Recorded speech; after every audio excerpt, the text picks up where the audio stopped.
교회 주보 참고할 때 교회 소식 전하겠습니다. 우리 교회가 말씀과 함께 철로 역정이라는 타이틀을 가지고 천일 동안 하나님의 말씀을 읽어나가고 있습니다. 이번 주 창세기 14장부터 이제 어떤 날은 2장, 어떤 날은 1장씩인데요. 꼭 같이 한번 읽으시고 또 새벽 말씀 월요일과 목요일에 새벽에 문자를 보내주는데 클릭하게 되면 이제 말씀을 짧게 또 들을 수 있습니다. 이제 저희 교회가 홈페이지를 좀 개선하고 있습니다. 따로 문자 보내지 않아도 어플만 깔아놓고 이제 언제든 새벽이나 주일이나 실시간 교육부서 어디든 쉽게 접속할 수 있는 그런 시스템으로 지금 바꿔가고 있고 아마 2월 달부터 시작될 수 있을 것 같습니다. 그때 더 편리해지겠지만 지금도 우리가 주어진 상황에서 늘 말씀을 가까이 하고 그 말씀 붙들고 오늘 찬양 가사처럼 예수 그리스도 안에서 진짜 행복을 날마다 누릴 수 있기를 바랍니다. 오늘까지 온라인 예배를 드리고 이제 다음 주부터는 변화가 있습니다. 주일 예배 10% 인원이 예배를 드릴 수 있게 되었는데요. 그럼 우리 교회 같은 경우 한 40명 정도가 예배를 드릴 수 있습니다. 40명 3부까지 하면 120명의 예배위원들을 빼게 되면 한 110여 명 정도가 드릴 수 있게 됩니다. 턱없이 부족한 숫자라서 우리가 한시적이지만 4부 예배를 신설하려고 합니다.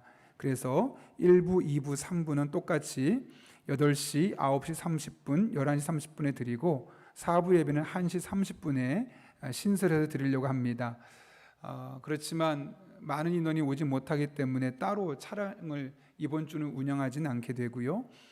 그럼에도 불구하고 같이 오고 싶은 분 있으시면 교회로 미리 신청해 주시되 화요일에 교회에서 문자를 보내드리겠습니다. 그러면 문자로 참석할 시간 1부, 2부, 3부 예배를 저희한테 선택해서 보내주시거나 아니면 그게 좀 힘들다 하시는 분은 교회로 전화해 주시면 여러분이 그 시간에 예배를 드릴 수 있도록 안내해 드리도록 하겠습니다. 아무쪼록 1부, 2부, 3부, 4부 여러분 여유 있게 잘 나누어서 온라인 예배도 너무너무 우리에게 은혜가 있지만 또 현장에서 함께 드린 예배가 또 우리에게 더 큰 은혜가 있습니다. 그렇게 또 적극적인 참여를 부탁드리고요. 아직 당국에서 아주 정확한 지침들이 나오진 않았지만 약간 언론에 따라 편화가 있어서 오늘까지 공지 못했는데요. 가능하다면 아마 새벽 예배라든가 수요 기도회도 공식적으로 10% 인원에서는 드릴 수 있을 것으로 보입니다. 정확하게 공문이 내려오면 확인해서 오늘 중으로 제가 여러분들에게 다시 문자로 보내드릴 테니 새벽 예배나 수요 기도회도 동일하게 참고해 주셔서 참석해 주시기를 부탁드립니다. 오늘은 원포인트 예배로 가정 예배 주간입니다. 유치부, 영아부 비롯해서 장년부 얘기까지 다 같은 본문으로 말씀을 나눕니다. 꼭 집에 돌아가셔서 아이들과 함께 또 가족이 예배를 드렸으면 좋겠는데요. 홈페이지 보면 이렇게 예배 순서를 만들었습니다. 많은 순서는 아닙니다. 영아부, 유치부 같은 경우는 그리고 아동부, 중고등부 같은 경우는 이 QR코드를 찍으면 음악까지 찬양까지 나와서 같이 들으면 되고요. 드라마 바이블 함께 읽고 짧게 나눈 질문 하나 있습니다. 그 외에는 뒷부분은 부모님이 축복해 주는 시간이기 때문에 그렇게 긴 시간이 되진 않습니다. 꼭 그렇게 가정 예배 드려주실 부탁드리고 저희가 분기별로 모아서 이제 사진을 여러분이 찍은 거를 보내주시면 그 중에 선물을 드리려고 합니다. 그리고 특별히 교회 학교를 위해서는 또 하나가 있는데요. 한 달에 한 번씩 해서 1년 12달입니다.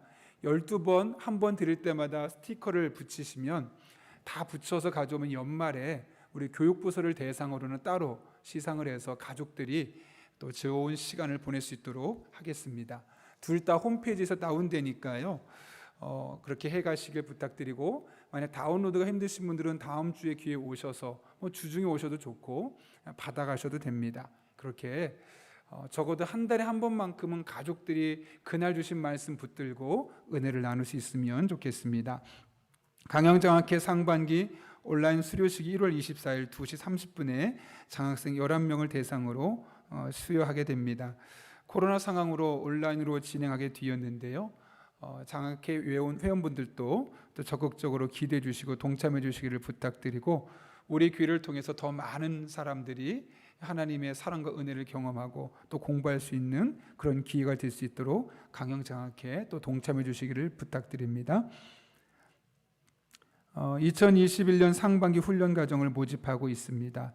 이럴 때 집에만 계시지 마시고 적극적으로 말씀을 듣고 말씀을 읽는 훈련에 동참하는 것이 필요합니다. 많은 분들 꼭 동참해 주시길 바랍니다. 교사교육 세미나가 1월 23일 온라인으로 있습니다. 주제는 복음에 관한 내용이고요.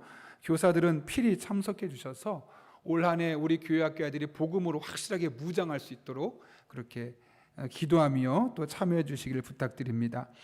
1월 31일 공동회의가 있습니다. 오후 찬양 예배 후에 안건은 예결산과 정관 일부 수정건입니다. 사랑의 성미드는 손길이 있습니다. 윤혜기 집사님, 손원욱 권사님 가정에서 자녀 결혼 감사로 사랑의 성미 드렸습니다. 전량 어려운 이웃들을 돕는 데 사용하겠습니다. 교우 소식입니다. 수술 소식 있고 소문영 집사님의 아버지께서 하나님의 부르심을 받았습니다. 어제 장례식을 마치게 되었는데요. 아무쪼록 많은 또 왕래하시면서 격려해 주신 분들 진심으로 감사를 드리고 빠른 시간 이 슬픔에서 이겨낼 수 있도록 계속 기도해 주시기를 부탁드립니다. 더 자세한 광고는 주부를 참고해 주시고 우리 함께 기도하고 하나님의 말씀 나누겠습니다. 거룩하신 아버지 하나님, 오늘 우리를 주님 전에 불러주시고 예배를 통해 또 말씀을 듣게 하신 은혜 진심으로 감사를 드립니다. 오늘도 내게 주시는 말씀이 있을 터인데 성령으로 충만하게 하시고 말씀이 내게 들려지는 말씀으로 들려지게 하시며 이 말씀 붙들고 한 주도 믿음 안에 승리할 수 있는 주의 종들 될 수 있도록 이 시간 인도하여 주옵소서. 예수님의 이름으로 기도하옵나이다. 아멘. 우리 한번 가정에서 드리신 분들은 가족이죠. 손을 꼭 잡아주시고 또 오늘 이 현장에서 예배를 섬기는 분들은 옆에 있는 분들, 앞뒤에 있는 분 보시면서 이렇게 축복하며 인사합니다. 당신은 소중한 사람입니다. 이렇게 꼭 인사하겠습니다. 최소한 2명, 3명 인사하겠습니다.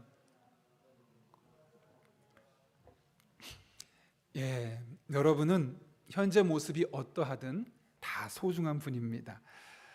예수님 시대 유명한 랍비 중에 힐렐이라는 사람이 있었습니다. 실존 인물이죠. 그 한 번은 길을 걸어가다가 제자를 만났는데 제자가 묻습니다. 선생님, 어디 가십니까? 난 지금 주의 계명을 지키러 가고 있다네. 어떤 계명을 지키러 가십니까? 목욕탕에 가고 있는 중이지. 아니 선생님, 목욕하라는 계명도 있습니까?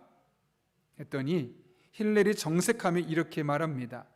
여보게, 생각해보게, 왕들은 백성들을 위해서 자신의 초상을 만들어 놓고 만약에 시간이 두게 되면 그 초상이 먼지가 끼고 더러워질 수밖에 없지 않나? 그럼 백성들을 통해서 이것을 깨끗하게 씻어내는데, 그런데 우리는 누구인가? 하나님께서 그의 고견 형상대로 창조한 걸작품들이 아닌가? 왕들도 자기 초상이 더러워지면 깨끗이 씻어내는데 살아있는 하나님의 형상인 우리를 늘 닦아놔야 되지 않겠는가? 나는 지금 그거 하려고 목욕탕에 가는 거라네. 그렇게 말을 마친 힐렐은 서둘러 목욕탕으로 갔다 그러죠. 물론 목욕한다고 해서 우리가 깨끗하게 씻어지는 것은 아니고 목욕한다고 해서 우리 하나님 형상이 더욱더 밝히 드러나는 것은 아니지만 적어도 그 사람이 무엇을 의미하고자 했는지는 분명히 알 수 있습니다. 우리 한 사람 한 사람이 하나님의 형상으로 지음받은 매우 소중한 존재라는 것. 창조의 극치는 인간의 창조에 있습니다. 물론 하나님께서 만드신 모든 것이 너무나 귀하고 다 의미가 있죠. 그러나 하나님께서 하늘의 해와 달, 땅과 물, 이 세상에 살아있는 모든 것을 만드신 이유는 사실 인간을 위해서입니다. 마치 부모가 아이를 낳기 전에 모든 육아용품을 준비해 놓은 것과 같은 이치죠. 여러분 생각해 보십시오. 정말 잡지에 소개될 만큼 멋진 집을 지어놨는데 그 속에 들어갈 사람이 없다면 아무리 집이 멋있다 한들 그 집이 무슨 소용이 있겠습니까? 그 안에 살 사람이 있어야지만 그 건물이 가치가 있는 겁니다. 이 세상도 마찬가지입니다. 사람이 존재할 때 이 세상이 다 필요한 것이고 그만큼 사람은 중요한 존재라는 것이죠. 오늘 본문은 사람의 기원에 관해서 몇 가지 사실을 우리에게 소개하고 있습니다. 그 중에 가장 첫 번째로는 우리 사람이 창조되었다라는 겁니다. 진화론이 통념이 되어버린 이 세상 속에서 여전히 우리는 진화된 존재가 아니라 창조된 존재다라는 것을 우리에게 말씀하고 있는 거죠. 그렇다면 우리는 도대체 누가 어떻게 창조했을까요? 오늘 본문 우리가 읽었던 창세기 1장 특별히 26절과 27절은 누가 인간을 창조했는지 또 어떻게 창조했는지를 우리에게 말씀하고 있습니다. 우리 한번 26절과 27절 말씀 화면을 보고 함께 읽겠습니다. 시작. 하나님이 이르시되 우리의 형상을 따라 우리의 모양대로 우리가 사람을 만들고 그들로 바다의 물고기와 하늘의 새와 가축과 온 땅과 땅에 기는 모든 것을 다스리게 하자 하시고 하나님이 자기 형상 곧 하나님의 형상대로 사람을 창조하시되 남자와 여자를 창조하시고. 성경은 우리가 하나님의 형상대로 지음받았다라고 말합니다. 오늘 성경에 보면 형상이란 말과 모양이란 말이 있죠. 원문에 보면 당연히 다릅니다. 형상은 첼렘, 모양은 데무크. 다른 단어지만 그 당시엔 이 단어를 서로 교차적으로 서로 섞어 쓰던 단어였습니다. 그래서 형상은 이것이고 모양은 이것이다라고 구별하는 것보다는 이것은 우리가 하나님 형상으로 지음받았구나라는 것을 의미하는 것이었죠. 특별히 이 단어는 그 당시 이스라엘 주변 문화에서는 주로 왕들에게 사용되었던 표현입니다. 따라서 우리를 하나님 형상으로 만들어셨다는 것은 우리가 바로 또 왕 같은 존재다라는 것을 말씀하고 있는 것이죠. 나아가 우리가 오늘 읽었던 26절과 27절 속에 특별히 26절을 보게 되면 하나님께서 3번에 걸쳐서 우리라는 표현을 쓰고 있습니다. 하나님이 이르시되 우리의 형상을 따라 우리의 모양대로 우리가 사람을 만들고, 이렇게 3번에 걸쳐서 우리라는 표현을 쓰고 있는 겁니다. 여기 본문에서 말하는 우리는 성부, 성자, 성령 이렇게 삼위일체 하나님을 의미하죠. 우리를 창조하신 분이 하나님이란 사실을 분명하게 우리에게 강조하고 있는 겁니다. 그런데 여러분, 이 사실이 너무나 중요합니다. 저도 그렇게 길지 않은 세월을 살았지만 살아보니까 어떻게 만들었냐도 중요하지만 누가 만들었냐는 훨씬 더 중요함을 깨닫게 됩니다. 누가 만들었냐에 따라서 그 가치가 달라지기 때문에 그렇지요. 약 20년 전 이야기인데요. 제가 결혼 후에 송파구 오금동에서 한 2천만 원 정도 되는 빌라에서 살았었습니다. 그때 같은 빌라에 이 가방 공장을 운영하는 분이 계셨는데 그분과 이제 종종 소통하고 왕래했었습니다. 그분은 이제 큰 가방 공장은 아니고 대기업의 하청을 받아서 하는 그런 자그마한 공장이었는데요. 기회가 되어서 그분이 운영하고 있는 오래된 아파트 상가의 지하에 있는 공장에 갔었던 적이 있습니다. 그때 그분이 저한테 만들어진 샘플을 몇 가지를 보여주는 겁니다. 그러더니 이렇게 말합니다. 이 제품이 이대로 시중에 나가면 2만 원, 3만 원짜리인데 여기에 샘소나이트라는 브랜드를 붙여서 매장에 나가면 최소 18만 원 이상에 팔립니다 라는 겁니다. 똑같은 가죽으로 만들었는데 누가 디자인하고 누가 의뢰했느냐에 따라서 또 어떤 브랜드가 붙었느냐에 따라서 3만 원짜리가 18만 원 이상 되는 가치를 보여준다는 것이었죠. 옷도 마찬가지입니다. 어떤 디자이너가 디자인하고 만드는가에 따라서 똑같은 재질, 같은 노동력이 투입되었어도 엄청난 가격의 차이가 발생하는 겁니다. 여러분, 그런데 우리는 어떤 존재들입니까? 누가 우리를 디자인했습니까? 하나님께서 직접 디자인하셨습니다. 그것도 성부, 성자, 성령 하나님께서 머리를 맞대고 디자인한 존재가 바로 우리들입니다. 여러분, 만약 생각해 볼까요? 오늘날 세계 최고의 브랜드 하면 보통 샤넬, 구찌, 루이비통이라고 합니다. 이 3대 브랜드의 최고 디자이너들이 머리를 맞대어서 오늘날 자주 쓰는 콜라보레이션에서 만약 하나의 옷을 만들거나 가방을 만들거나 신발을 만들었다면 그 세 브랜드의 디자이너들이 모여서 만들었기 때문에 아마 엄청나게 비싼 가격에 팔릴 거고 아마 문전성시 줄을 서서 기다릴 겁니다. 하물며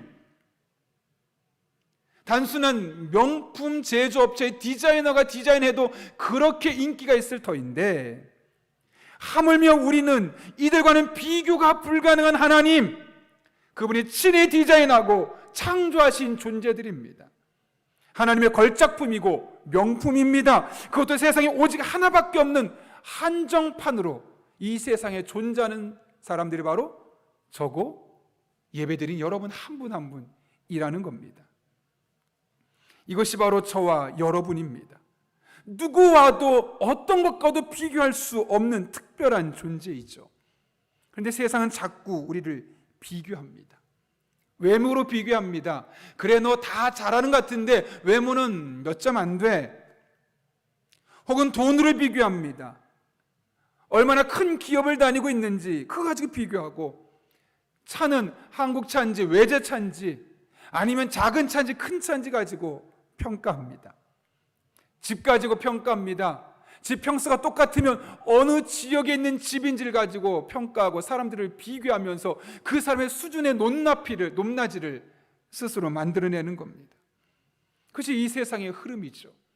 문제는 우리도 모르는 사이 그렇게 살아가고 있다는 것이죠.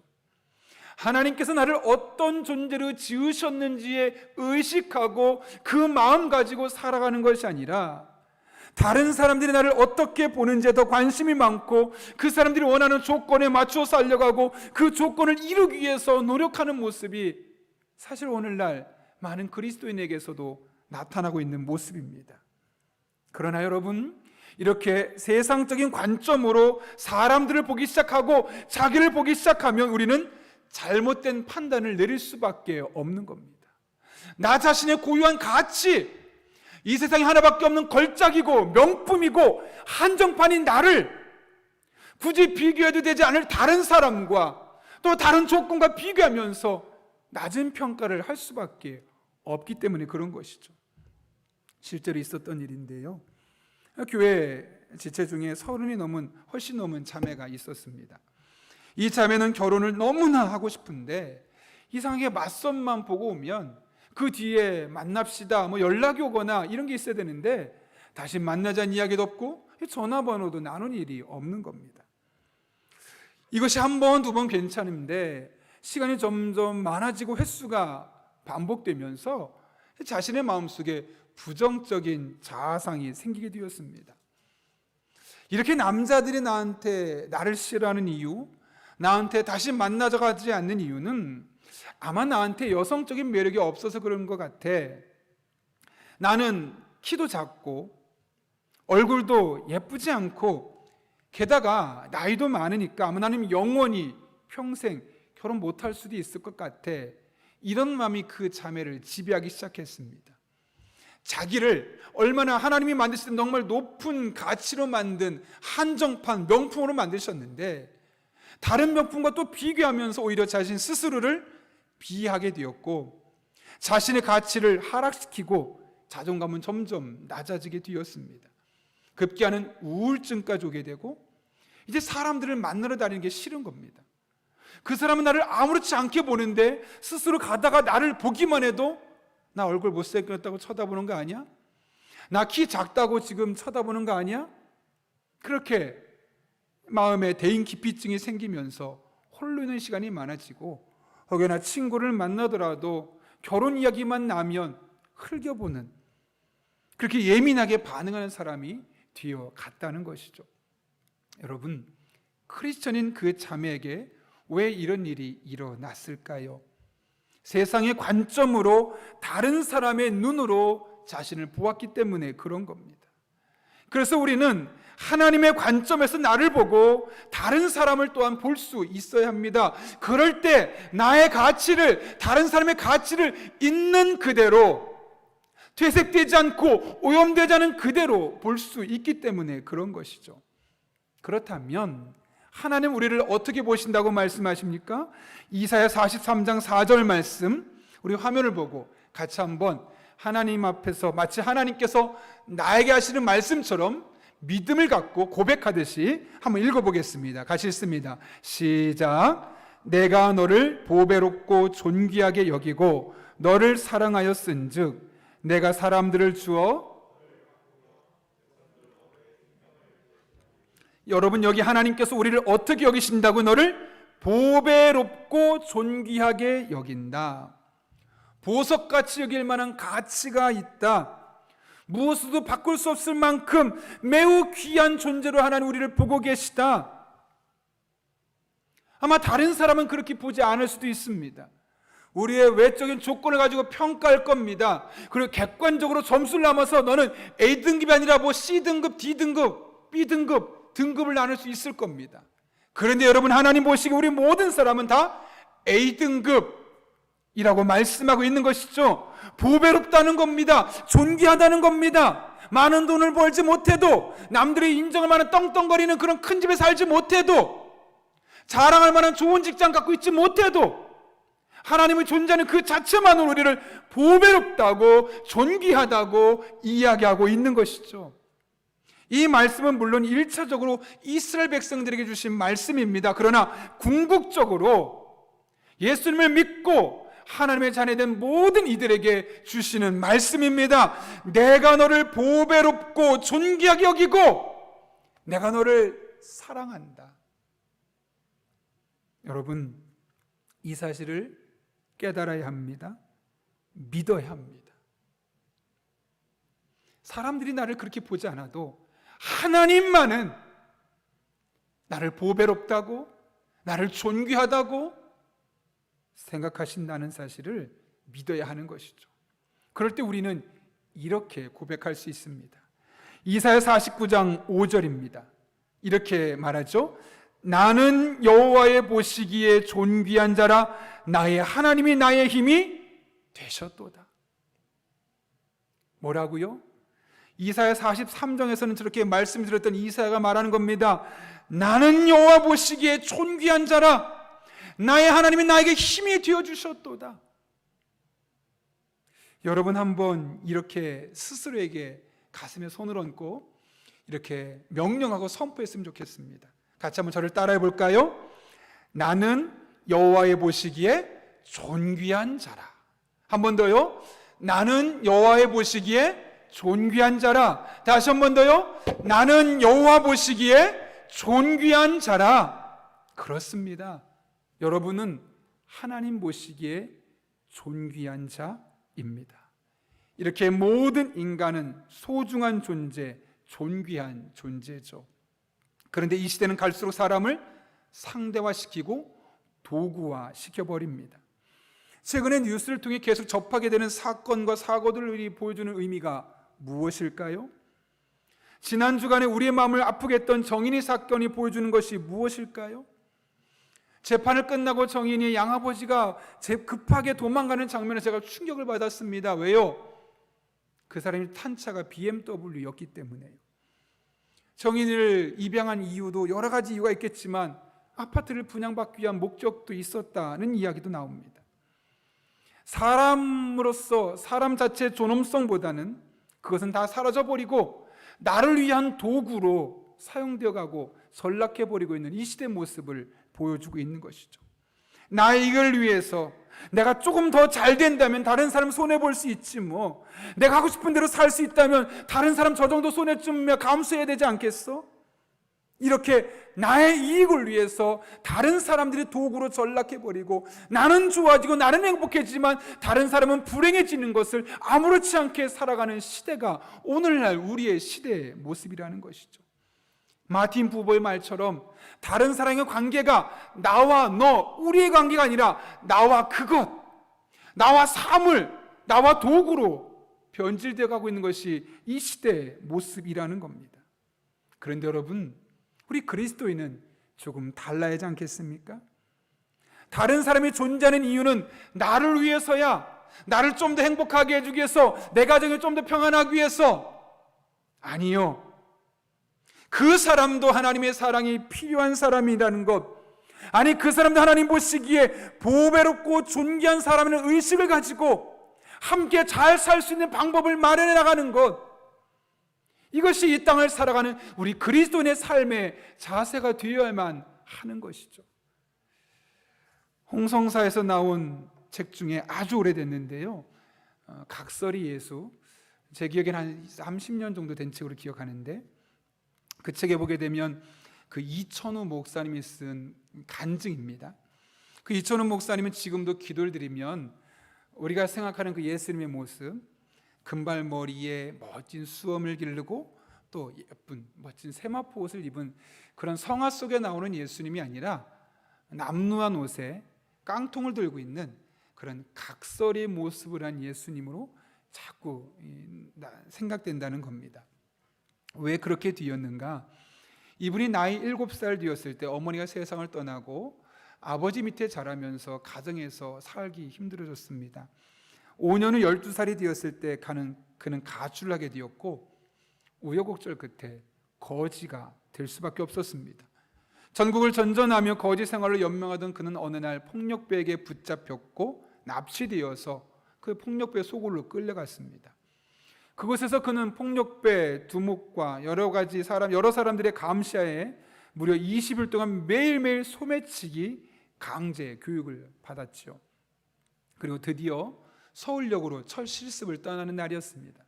마침 시골에서 올라온 듯한 한 아주머니가 계신데 한 사람이 찾아가서 그 아주머니 옆에서 여러 가지 대화를 합니다. 아는 척하면서. 그때 또 한 사람이 슬쩍 가서 면도날로 아주머니의 소지품에 흠집을 냅니다. 평상시 같으면 면도로 흠집을 낸 사람이 지갑을 꺼내오는 것이 정상이지만 오늘은 실습하는 날이었기에 그 이천우 어린이에게 야, 네가 가서 가져와. 처음 했기 때문에 얼마나 두려웠을까요?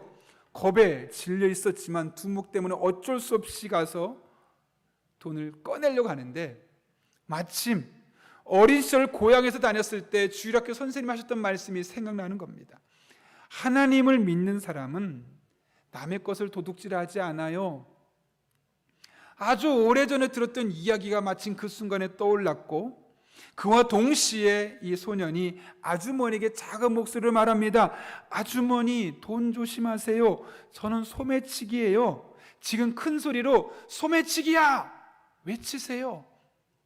근데 작게 다른 사람 안 들리게 말하다 보니까 아주머니가 그 소리를 제대로 못 들은 겁니다.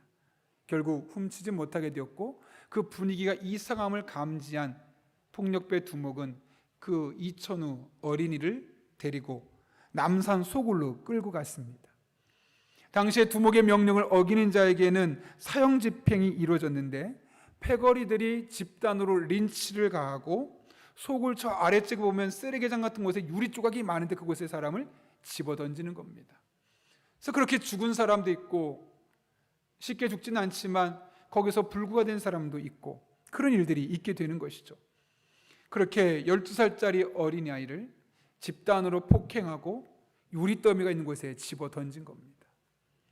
이곳저곳에 유리 가루가 또 유리가 찌르게 되었습니다. 그 피투성인 곳에서 한밤중에 그는 눈을 떴고 움직이고 싶은데 몸을 도저히 움직일 수 없었습니다. 그러나 다음날 날이 밝으면 또 맞고 어쩌면 여기서 이대로 죽을 수밖에 없겠다라는 생각이 들어서 겨우 창고를 빠져나오고 걸을 힘도 없어서 이를 악물고 기고 그 밤 늦은 시간에 기다 보니 청량리 역이 눈앞에 보였습니다. 그 역에 얼마나 많은 사람이 지나다녔겠습니까? 그런데 그 많은 사람 어느 누구도 피투성이가 된 이 12살 소년에게 눈길을 주는 사람이 없었습니다. 도와달라고 말하고 싶었지만 너무 아파서 목소리가 나오지 않았습니다. 그곳에서 그는 기절했죠. 피투성이가 되어 청량리 앞에 내던져진 이천우를 행인들은 모두 피해 갔습니다. 물론 바빴겠죠. 나름대로 여러 가지 일들이 있었겠죠. 그런데 마침 그 앞을 지나가던 각설이 거지 한 명이 그 어린 소년을 발견한 겁니다. 그의 모습을 보고 맥박을 보니 약간 살아있는 것이 보였고 가슴을 들추고 귀를 대어보니 숨이 뛰고 있는 것을 보게 되었습니다. 각설이는 지체 없이 그 어린아이를 자기를 업고 자기 움막으로 옮겨 상처를 치료해 주는 겁니다. 온몸에 박혀있는 유리 파편들을 뽑아내고 또 유리 가루 같은 경우는 어떻게 뺄 수가 없어서 혓바닥으로 핥아서 제거해 주었습니다. 그러다 혀가 찢어지기도 했죠. 그 보람으로 그 어린아이는 마침내 정신을 회복하게 되었습니다. 난 이제 죽었어 라고 생각했던 그 어린애가 눈을 뜨고 보니 아직 살아있는 겁니다. 근데 가장 먼저 눈에 들어왔던 사람이 누구입니까? 남루한 모습에 헝클어진 머릿결을 하고 있는 각설이가 눈앞에 있는 것이죠. 이천우를 살렸던 이야기를 자초지종을 설명을 다 듣고 나서 그 순간 그 어린아이의 마음속에 만약 예수님께서 다시 이 땅에 인간의 모습으로 오신다면 아마도 예수님은 멋있는 명품을 두르거나 고급차를 타고 오거나 그런 모습보다는 이런 각설의 모습으로 찾아올 수 있겠다라는 생각이 들었습니다. 그 각설이야말로 아무도 자신을 돌아보지 않을 때 자신의 생명을 돌아봤던, 자신의 인간됨을 생각했던 유일한 사람이었기 때문에 그런 것이죠. 그날 이후 이천우 소녀는 길거리에 나와 있는 수많은 상한 영혼들을 돌보기 시작했습니다. 노숙자를 돌아봤습니다. 거지들을 섬겼습니다. 사람들에게 무시받는 사람들, 사람들이 피해가는 사람들을 섬겼습니다. 그리고 그들을 위해서 내가 목회자가 되어야 하겠다라고 목사가 되었습니다. 왜냐하면 다른 사람들이 보기에는 거지고, 다른 사람들이 보기에는 노숙자고, 다른 사람들이 보기에는 사창가에서 일하는 여인이고, 다른 사람들이 보기에는 다 포기한 이 사회 저 하층민처럼 보이는 사람이라 할지라도 하나님은 그들까지도 존귀하게 보고 있다는 사실을 깨달았기 때문에 그런 것이죠. 바라기는 우리 또한 그런 삶을 살 수 있기를 바랍니다. 여러분, 내가 얼마나 귀중한 존재인지 다른 사람들이 보는 시선으로 나를 바라보지 마시고 하나님이 말씀하셨던 것처럼 내가 너를 보배롭고 존귀하게 여긴다, 그 말씀을 가슴에 담고 나는 여호와 보시기에 존귀한 자라, 나는 여호와 보시기에 존귀한 자라, 이렇게 자신 있게 믿음으로 선포할 뿐만 아니라 우리 주변에 있는 다른 사람들 또한 존귀한 존재임을 알아서 사랑으로 섬기는 저와 여러분, 그래서 그렇게 인간의 존엄성이 회복되어가는 이런 나라, 이런 시대 우리가 만들어갈 수 있기를 예수님의 이름으로 축원합니다. 함께 기도하겠습니다. 이 시간 기도할 때 오늘 말씀을 기억하며 우리 함께 기도하겠습니다.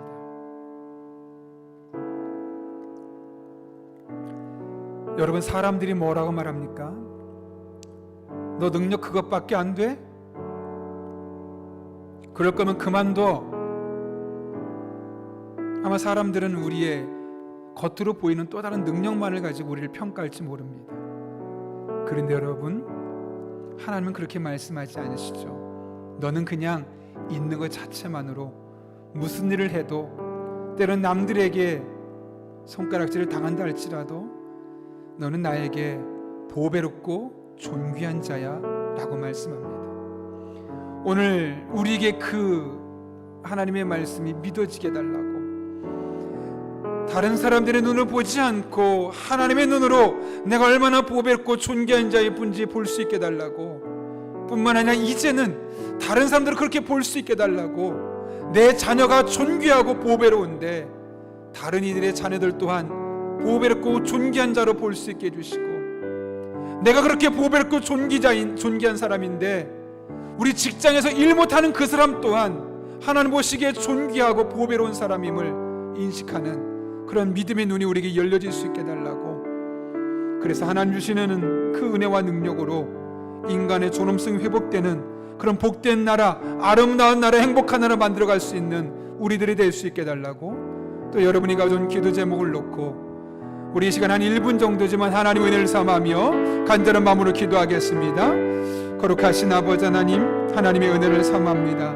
능력을 능력을 삼합니다. 지혜를 삼합니다. 임재를 삼합니다. 하나님 아버지 함께하는 복된 인생 되게 하여 주옵소서. 우리가 하나님 보시기에 얼마나 귀중한 존재인지, 너는 보배롭고 존귀한 자라고 말씀하신 이 하나님의 말씀이 늘 내게 주시는 말씀으로 들려지게 도와주셔서 다른 사람이 나에 대해서 어떤 평가를 하든, 다른 사람이 나를 어떤 눈으로 보든 그것에 일희일비하지 않게 하시고 오롯이 하나님의 눈으로 나를 바라보고 아버지 하나님께 만족하며 감사하며 은혜 가운데 살아갈 수 있는 주의 종들 되게 하여 주옵소서. 하나님 아버지뿐만 아니라 우리가 그런 눈으로 나만을 바라볼 것이 아니라 우리 이웃을 바라보기 원합니다. 우리 주변에 있는 아이들을 바라보기 원하고, 우리 직장 동료들을 바라보고, 사업의 파트너를 바라보고, 그렇게 다른 사람들을 바라볼 수 있는 눈이 열려지게 하여 주셔서 하나님 아버지, 이 세상이 사람을 도구로 만들고 사람을 상대화시키는 나라가 아니라 절대적인 가치를 부여하고 서로 하나 되어서 인간의 존엄성을 회복해가는 그런 복된 나라가 될 수 있도록 하나님 아버지 은혜를 더하여 주옵소서. 내가 잘 살면 다른 사람이 힘들어도 되고, 나만 행복하면 다른 사람들이 우울해도 되는 세상이 아니라 조금 내가 불편해도 함께 행복할 수 있는, 조금 내가 손해보아도 함께 즐거울 수 있는 그런 나라, 그런 공동체 만들어갈 수 있도록 하나님 아버지 은혜를 더하여 주옵소서. 이를 위해 우리가 하나님의 형상으로 지음받았음을 늘 기억하게 하시고, 하나님 우리를 늘 보배롭고 존귀하게 여기심을 가슴에 담고 살아갈 수 있는 주의 종들 되게 하여 주옵소서. 어떤 상황에도 흔들리지 않게 도와주시고, 이 말씀 붙들고, 이 은혜 붙들고, 이 음성 붙들고 우리에게 주어진 일상을 씩씩하게 담대하게 믿음으로 살아가게 하여 주옵소서. 우리 성도들에게 이 은혜가 경험되길 원합니다. 우리 성도들에게 이 은혜가 경험되길 원합니다. 삶이 아무리 지치고 공고하달지라도 너는 보배롭고 존귀한 자라 말씀하시는 이 하나님 음성에 늘 들려지게 하시고, 그 하나님 붙들고 믿음으로 날마다 승리할 수 있도록 주님 복의 복을 더하여 주옵소서. 은혜의 은혜를 더하여 주옵소서. 능력의 능력을 더하여 주시고 만남의 복으로 친히 함께 해주소서. 우리 성도들의 남은 한평생이 복된 삶이 되게 하여 주옵소서. 하늘의 은혜를 삼합니다. 아버지 복을 더하여 주옵소서.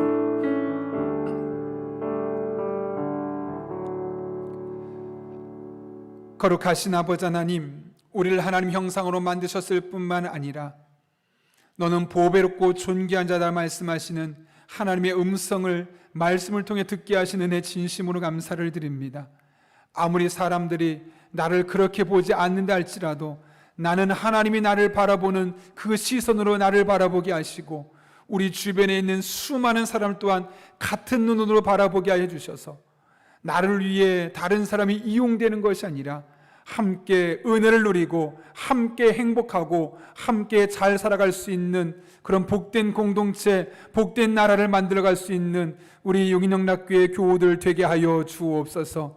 그리고 우리 교우들이 있는 공동체라면 그것이 학교든 직장이든 가정이든 서로 인간의 존엄성을 살려주며 서로를 보배롭고 존귀하게 보는 가운데 그 공동체가 아름답게 회복되어 갈 수 있도록 주님 인도하여 주옵소서.